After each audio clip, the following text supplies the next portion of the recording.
আজি ক'বলৈ ওলাইছোঁ ছিংগাৰ গুৰু ৰন্ধাৱাৰ বিষয়ে। সকলোৱে শুনিছেই চাগে গুৰু ৰন্ধাৱা ৰিচেণ্টলি এটা গান ৰিলিজ হৈছিল আৰু সেই গানটোৰ নাম হৈছে আজুল। এতিয়া কি হৈছে যে গুৰু ৰন্ধাৱাৰ এই গানটোক লৈয়ে এগৰাকী ইনফ্লুৱেঞ্চাৰে ক্ৰিটিচাইজ কৰি এটা ভিডিঅ' পষ্ট কৰিছে।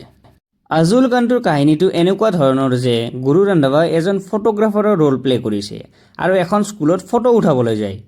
আৰু সেই সময়তে এগৰাকী ফিমেল ষ্টুডেণ্টে এণ্টাৰ কৰে আৰু তাৰপিছতে ফিমেল ষ্টুডেণ্টগৰাকীয়ে ডেন্স কৰিবলৈ লয় আৰু তেতিয়াই গুৰু ৰন্ধাৱাই সেই ফিমেল ষ্টুডেণ্টগৰাকীৰ প্ৰতি এট্ৰাক্ট হৈ যায়। আৰু গানটোৰ এই কাহিনীটোৱে বহুতৰে ভাল লগা নাই। বহুতে ভাবি আছে এই কাহিনীটোৰ দ্বাৰা সমাজত এটা বেয়া প্ৰভাৱ পৰিব। পিছত কি হৈছে, আজুল গানটোৰ এই কাহিনীটোক ক্ৰিটিচাইজ কৰি এগৰাকী ইনফ্লুৱেঞ্চাৰে এটা ভিডিঅ' পষ্ট কৰিছে। ভিডিঅ'টো আপোনালোকে এবাৰ চাই লওক। Why is nobody talking about Guru Randhawa ka new song? I mean, if I'm not wrong, उसमें he gets attracted to a school girl. मतलब he is a photographer जो स्कूल में बच्चों की फोटो खींचने आता है and then he gets attracted to a school girl.